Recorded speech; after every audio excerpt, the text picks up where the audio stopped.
It's Ron Goodall from FightHype.com. I'm here with my man Otha Jones III. How's it going?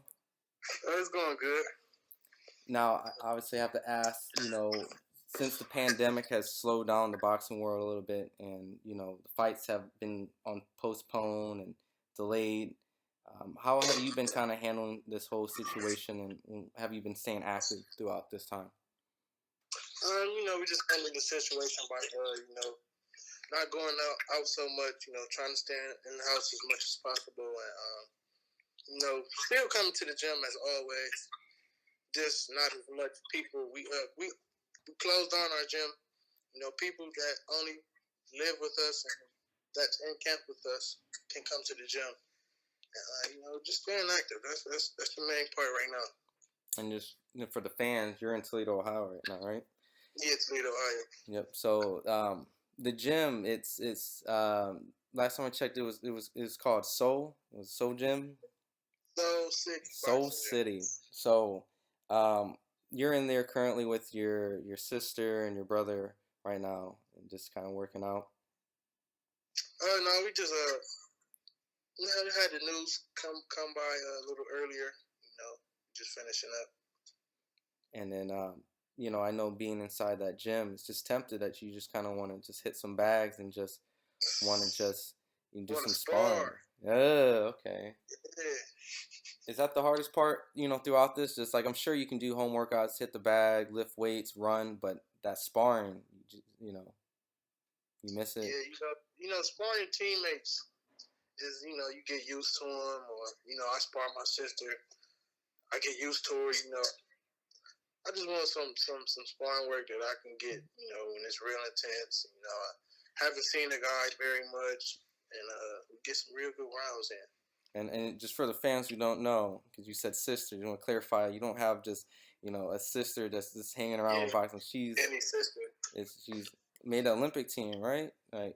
She's 152 pounds, and she has a spot, and she has to go win that spot for the Olympics to get into the Olympics. Yeah. So she's in that stage, right? In the process of in the process of making the team.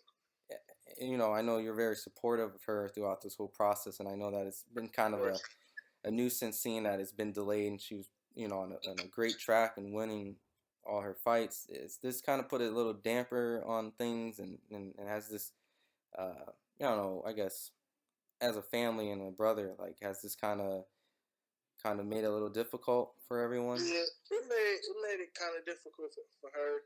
Not me, but for her, because they pushed it back to 2021, and she kept saying this is her year.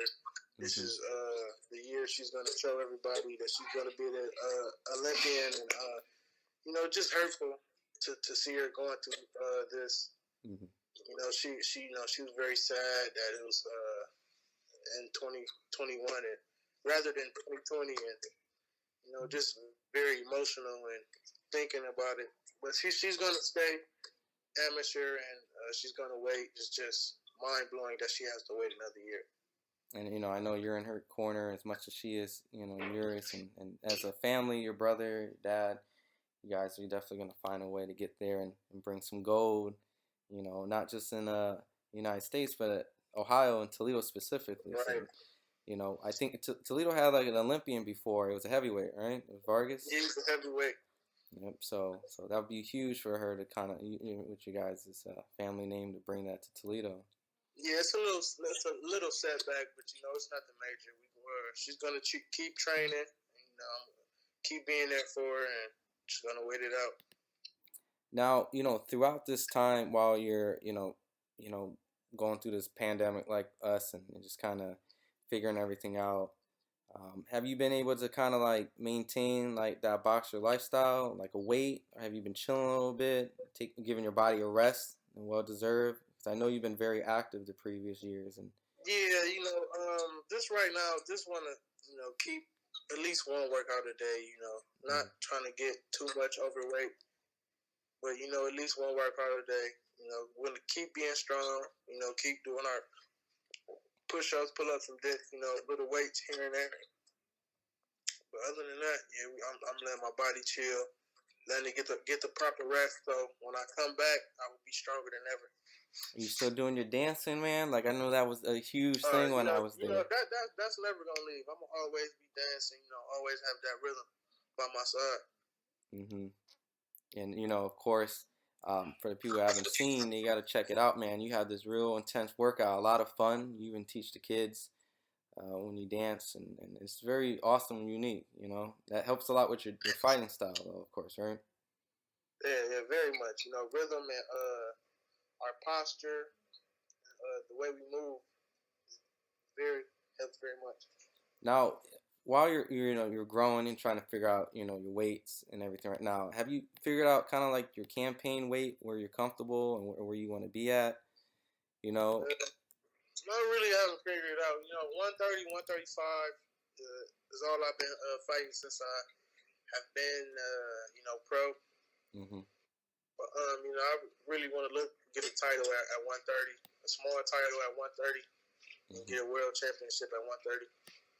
Now, I definitely have to ask because you're extremely young. I think you're at only age 20, right? Yeah, I just turned 20 this year. Yep. So 5 wins, no losses, 2 KOs. Great start. Over there. Have you kind of mapped out your plans and when you think you're going to be taking those type of fights with the contenders and the former champions and slowly moving up to title contention? Not really so much as the game plan, but I'm never ducking any action. Anybody. My first fight, I took a hard fight with a guy that was 5-2. I think it was 5-1 or something at the time. No, he was 4-1 at the time. Yeah, that was my mistake. He was 4-0 at the time, and it's my pro debut. What guy does that on their pro debut? So nothing but big stuff coming from me. Never ducking no action. You even took that fight like on a week notice too, overseas. Yeah. Like I said, man, I'm never ducking any action. We look for all the smoke at 130. Now, just kind of talking a little about your division and things like that. It is definitely a fun division. You got names like Oscar Valdez just moved up in there, former 126. Yeah. Miguel Burchell. People's been calling for Leo Santa Cruz. Tevin Farmer and Jojo Diaz fought, and then obviously we have Jamel Herring over there with the WBO. Out of those champions, when you're coming up, is there anyone that has a specific target on their back that you're aiming, that you really want? Man, anybody, man. I want all the smoke at 130. I'm not picking choose who I fight. I want all the smoke. And just getting your honest opinion and not, assessing, difficult challenges and what you think, but just who do you think amongst those guys currently is currently the best champion at 130? Currently,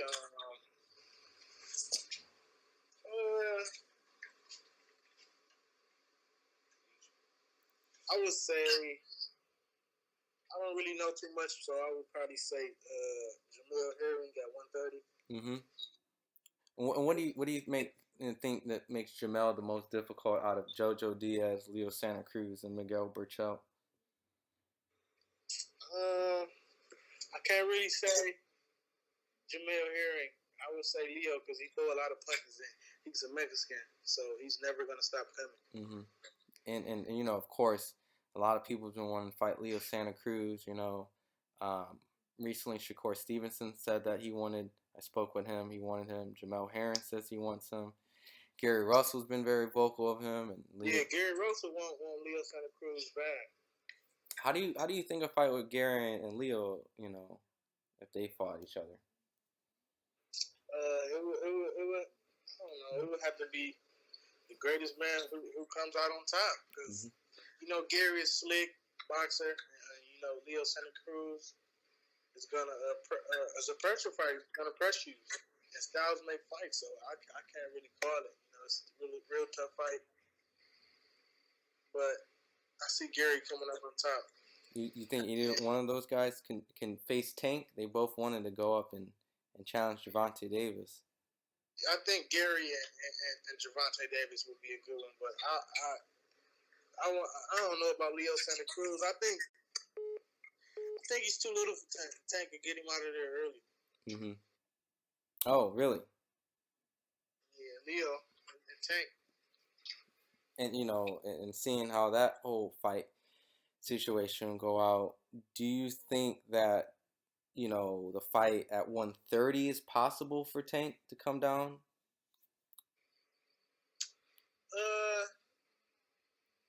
I would say no right now because Tank has his mind fully set on his mind at 135. So the fight would have to be at 135, and that's just obviously.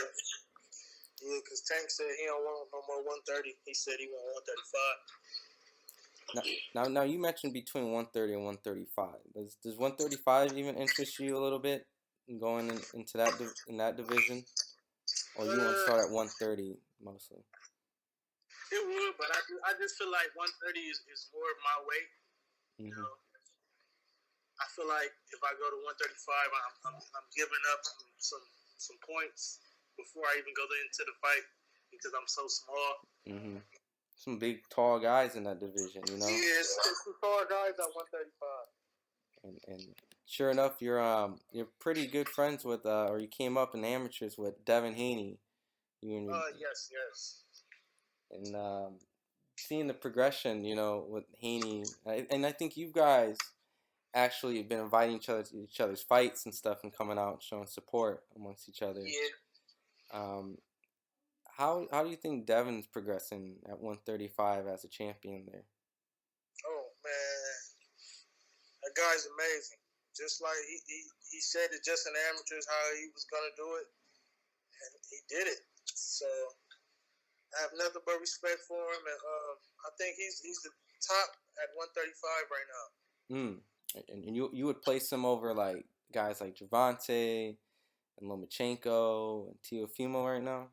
Yes, he's number one because don't nobody want to fight him. You so Lomachenko said he wants Teofimo. Okay, that's understandable. What did you say? Tank not gonna fight him. You see Tank not calling it Devin out. Ryan Garcia and Devin Haney had the little publicity stunt on social media. Yeah, no, not on social media, but on the Zone. Yeah. And you see, Ryan said Devin last. He said his name last. So don't nobody really want to fight Devin. So I consider Devin the best right now. Just curious because you have such an extensive, deep amateur background, and you've been, around these guys for a while. How was did you get to see Ryan at the amateurs? I know you've seen Devin amateurs. I know. Yeah, I seen Ryan in the amateurs. How was Ryan Garcia in the amateurs? Was he really good? Yeah, he was nice. It's just like when he had faced top-notch competition. Like he would always, come second place in the tournament. And when he was in Devin's weight class, or just top names, like sometimes he'll win, but sometimes he would lose to in the amateurs to top names. But now he looks sharper than ever. And just seeing that you've seen him in the amateurs, people may criticize because he has a social media buzz going on that when they see him fight, sometimes the most things I hear from people is like they're surprised. Are you ever surprised when you see him knock somebody out like his last performance, or you? No, I'm never surprised because coming up in the amateurs, we all talked about it. Like me, Alexis Espino, Tristan Thompson, even Shakur Stevenson, Ryan, Devin. We would always say, yeah, man, I can't wait to, go on a professional level and, look good and, knock people out and, win and get a belt. And that's what some of these guys are doing now. So I was never surprised because we always would talk about